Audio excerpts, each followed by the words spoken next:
बंगाल में भगवा खिलना चाहिए। और कल तो ममता बानो के सीने पे भगवा लहर गया है। वहाँ के सनातनियों ने जो ऐसा भगवा लहराया है अपने, अब इतना गंदगी बंगाल में था जो भारत में इतना गंदगी कहीं नहीं था।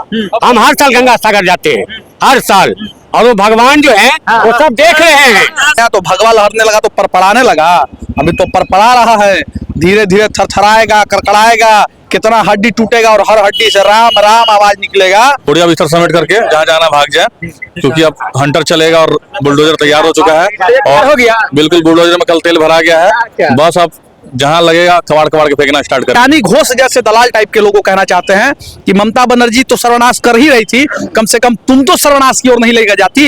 अब उसके बाद तो आरजीकर मेडिकल कॉलेज में जिस महिला की बेटी के साथ दुर्व्यवहार हुआ था, जघन्य अपराध हुआ था, उस महिला को भी भाजपा टिकट दी और वहां से वो महिला जो है जीत गई। मैं हूं अर्पित कुमार और आप देख रहे हैं बूम भारत। देखिए इस वक्त मौजूद पटना में है। कल जिस प्रकार से प्रचंड जीत जो है बंगाल में भाजपा के हुआ, उसके बाद जो है लगातार कहीं न कहीं जो सनातन प्रेमी है उनमें काफी हर्ष है। इसी बीच हमारे साथ हिंदूपुर संगठन के राष्ट्रीय अध्यक्ष नागेश सम्राट जी है, अपने साथियों के साथ जो है आज हनुमान चालीसा के सामूहिक कार्यक्रम रखे थे। क्योंकि ममता बनर्जी लगातार कई वर्षों से वहां पर जिस प्रकार से शासन कर रही थी, इसके लिए इन्होंने आज जो है उस जीत पर जो है विजय पर जो है आज इन्होंने सामूहिक हनुमान चालीसा का पाठ रखे। क्या कहेंगे सर, लगातार जो है हिंदुओं की कल कहा जा रहा है कि बड़ी जीत हुई है, कहीं ना कहीं जिस प्रकार से एक दशक से ज्यादा जो है जिस प्रकार से हिंदुओं के साथ अत्याचार किया जा रहा था, तो इसके लिए क्या आप लोगों ने आज हनुमान चालीसा का सामूहिक प्रोग्राम रखा, क्या कुछ कहिए? देखिए, जो उद्घोष कल हम लोग के हृदय में था प्रभु श्री राम जी को लेकर के और सनातनियों के बीच में जो उल्लास था कि भाई अब हमको लग रहा है कि हम जीवन जी रहे हैं बंगाल के लोगों का, वो 100 करोड़ हिंदुओं का नजर लगा हुआ था कि बंगाल में राम राज्य आना चाहिए, बंगाल में भगवा खिलना चाहिए। और कल तो ममता बानो के सीने पे भगवा लहर गया है। वहाँ के सनातनियों ने जो ऐसा भगवा लहराया है, अपने वोट का चोट दिखाया है कि ममता बानो कहाँ नजर आएगी अब पता भी नहीं चलेगा। अब उसको पाताल लोक में देखना पड़ेगा, क्योंकि बहुत जल्द उसका सर्वनाश होने वाला और तिहाड़ जेल में भी नजर आएगी बहुत जल्द। कुछ लोग जो है, कुछ खास समुदाय के लोग जो उनको पसंद करते हैं, कह रहे हैं कि जुल्म किया जा रहा है, कल से भाजपा को जीत मिला नहीं, कि जय श्री राम का हुटिंगबाजी हो रही है, लगातार टारगेट किया जा रहा है। कह रहे हैं कि तुम घर में घुस करके हमारी बहन बेटियों के साथ अत्याचार करो, तुम हमारे भाइयों को निर्दोष जेल में भेजो, दर्जनों FIR करवाओ, और जब राम राज्य आया तो भगवा लहरने लगा तो परपड़ाने लगा। अभी तो परपड़ा रहा है, धीरे धीरे थरथराएगा, कड़कड़ाएगा, कितना हड्डी टूटेगा और हर हड्डी से राम राम आवाज निकलेगा। क्योंकि आपके अंदर भी वो राम नाम का उद्घोष था, लेकिन आप अपने आप को कन्वर्ट कर करके ममता बानो का गुलाम बन चुके थे। लेकिन अब वही राम भक्त जो कल भगवा लहराए हैं, आपके हड्डी से भी राम राम का आवाज निकालेंगे। क्या कहिएगा, बहुत बड़ा जीत हुआ, क्योंकि आप आज सामूहिक हनुमान जी का जो है कहीं ना कहीं चालीसा का पाठ भी रखे, तो ये मतलब आप जो चालीसा का पाठ पटना में रख रहे हैं, तो क्या लगा है, क्या संदेश देना चाह रहे हैं आखिर? देखिए, पहले जब राम जी का मंदिर का शिलान्यास होना था और जब घोषणा हुआ था कि अयोध्या में राम मंदिर बनेगा, तो जितना प्रसन्नता हमारे हृदय में था उतना ही प्रसन्नता कल हमारे हृदय में था। क्योंकि बंगाल के हिंदुओं से हमारी बात होती है तो कहते हैं कि भैया हम लोग रामनवमी निकालते हैं ना तो बड़ा डर के निकालते हैं, हम लोग राम जी का जागरण घर में करवाते हैं ना तो FIR हो जाता है। ममता बनर्जी के सामने आप जैसे राम नहीं चिल्ला सकते हैं, उसके सामने आप अल्लाह अकबर चिल्लाइएगा, वो स्वीकार है, उसको राम नाम स्वीकार नहीं है। लेकिन कल वही राम भक्तों ने जुबान में नहीं अतरी तकले राम राम भर दिया है। ममता के बाहर जय श्री राम बोल तो रहे कि अतरी तकले राम राम भर दिया है। अब वो मरेगी तो राम नामे से मरेगी, उसका मुक्ति भी मिलेगा तो राम नाम से ही मिलेगा।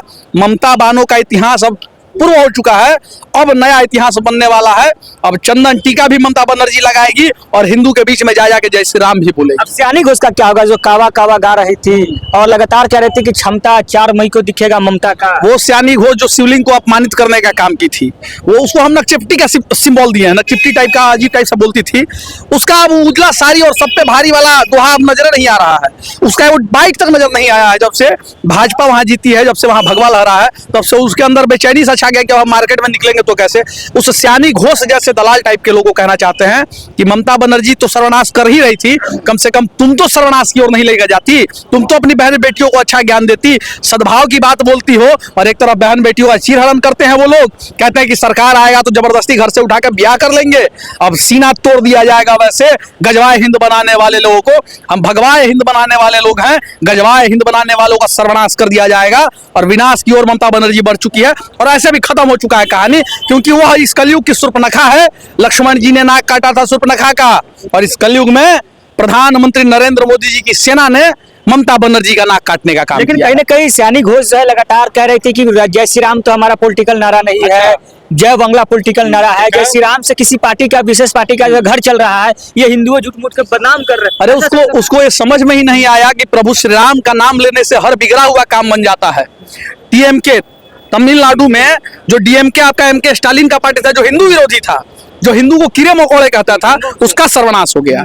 बंगाल में ममता बानो को श्री राम नाम से दिक्कत था, उसका सर्वनाश हो गया। अरे राम से बैरी करोगे तो इस कलयुग में ही सब भोगना है, तुम्हारा कहीं खैर नहीं रहेगा। इसलिए राम के शरण में आओ। रावण भी अंतिम समय में राम के शरण में आया था, इसलिए आपको शरणागत होना पड़ेगा।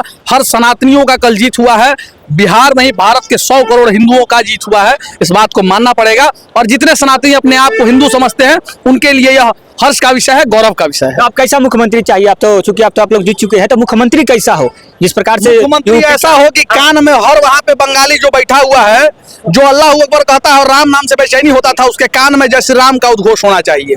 सुबह दोपहरिया शाम सायरन बजते रहना चाहिए। गाड़ी गुजरे तो जय श्री राम बजे, वो घर से बाहर निकले तो जय श्री राम बजे। कल ममता बानो के घर पे चढ़ के जय श्री राम का उद्घोष हुआ है। कल आपको कोलकाता के हावड़ा बीच पे जितना बड़ा यात्रा राम जी का निकाला है लोगों ने भगवा ध्वज लेकर के, उतना बड़ा यात्रा कभी नहीं निकला था। कल हिंदुओं के अंदर वो जोश दिखा है। और वहां के जो भागे हुए भगौड़े बांग्लादेशी घुसपैठिए है ना, अब वो बोरिया बिस्तर बांधना शुरू कर दिए हैं। कितने तो वहां पे बैठ करके वार्ड पार्षद सदस्य बने बैठे हुए हैं, अब उनका भी पत्ता साफ होने वाला है, क्योंकि उनके भी पिछवाड़े में भगवा ध्वज गाड़ने के लिए बुलडोजर तैयार है। भैया बुलडोजर तैयार हो गया क्या? बुलडोजर चलेगा कि नहीं? क्योंकि लगातार जोगी जी कहते हैं कल है बुलडोजर चल गया ना, काउंटिंग में 2-4 लपर ममता बनर्जी खा गई। उसको 2-4 लपर तो काउंटिंग में पड़ गया है। जब वहां की सत्ता चलाने वाली मालकिने के 2-4 लपर पड़ गया राम भक्त के द्वारा, और प्रशासन तक कह रहा है कि हमारा ये जो वर्दी है, यह मैला हो चुका है। गलत लोगों को जेल भेज करके सही लोग को जेल भेजना चाहिए जो गलत किए थे, लेकिन हम लोग गलत लोग को जेल भेजे जो सही काम कर रहे थे, तो ये पे धब्बा लगा हुआ है। इस धब्बा को साफ करने के लिए हमें गंगा में उतरना पड़ेगा, पवित्र होना पड़ेगा। और जय श्री राम का उद्घोष कल उन्होंने किया है।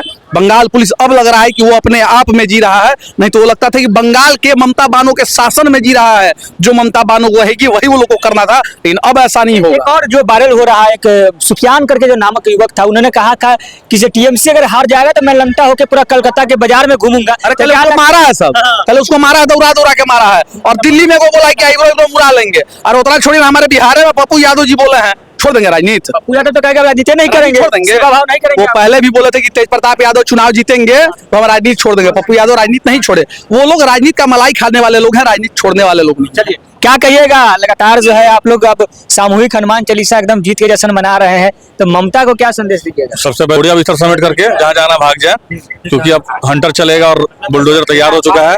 और हो गया बिल्कुल बुलडोजर में कल तेल भरा गया अच्छा। है। बस अब जहाँ लगेगा कबाड़ के फेंकना स्टार्ट करेगा सब लोग। पूरा कबरवा के फेंकवा पूरा कबाड़ के फेंक देना। गंदगी को साफ करना बहुत जरूरी है। गंदगी को साफ करिएगा।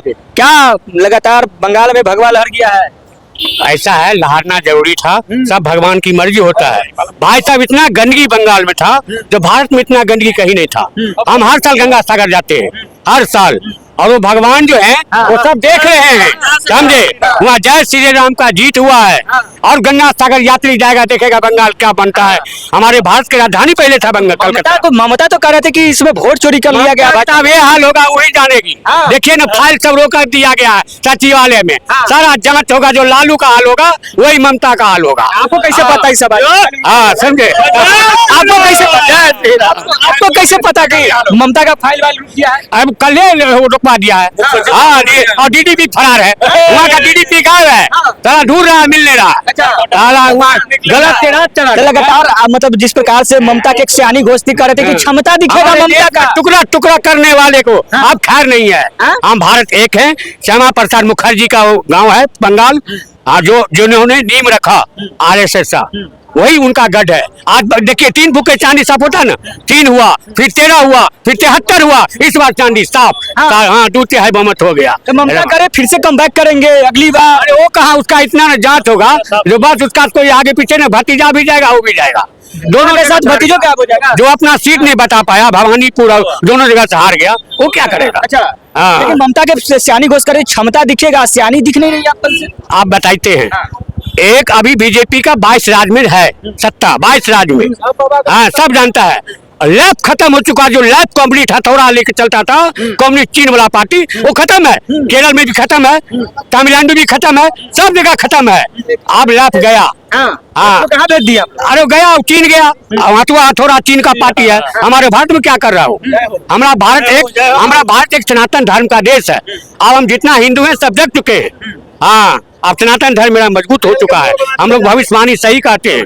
हाँ, चलिए, क्या कहिएगा निगम जी? लगातार अभी कवरेज किए थे जाके, अब क्या लग रहा है बंगाल में जो भाजपा कमबैक कर गई? जिस तरीके से वहाँ इस बार बंगाल में लोकतंत्र कायम हुआ और लोकतंत्र की जीत हुई, बहुत ही जो है वहाँ पे मतलब क्या ही बताएं। जिस तरीके से ममता बनर्जी के राज में पिछले ही साल ना जी मुर्शिदाबाद वाला दंगा हुआ था, किस तरीके से धुलियान में हिंदुओं को घर को मार कर करके, हिंदुओं के घर में जा करके मुसलमान लोग किस तरह के घुसपैठिए लोग वहाँ पे कर रहे थे, तो वहाँ पे लोकतंत्र का जीत हुआ है। लेकिन अब उसके बाद तो आरजीकर मेडिकल कॉलेज में जिस महिला की बेटी के साथ दुर्व्यवहार हुआ था, जघन्य अपराध हुआ था, उस महिला को भी भाजपा टिकट दी और वहां से वो महिला जो है जीत गई। तो कितना अच्छा उनको लग रहा होगा। यही तो भारत के लोकतंत्र की खूबसूरती है।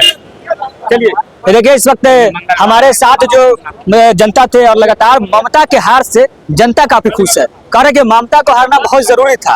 और आप लोग क्या सोचते हैं? अपनी राय प्रतिक्रिया कमेंट में बताइएगा। बंगाल में तो भगवा खिल ही गया है, अब अदर प्रदेश में भी क्या कुछ इसका रुझान रहेगा वो बताइएगा। बहुत बहुत धन्यवाद।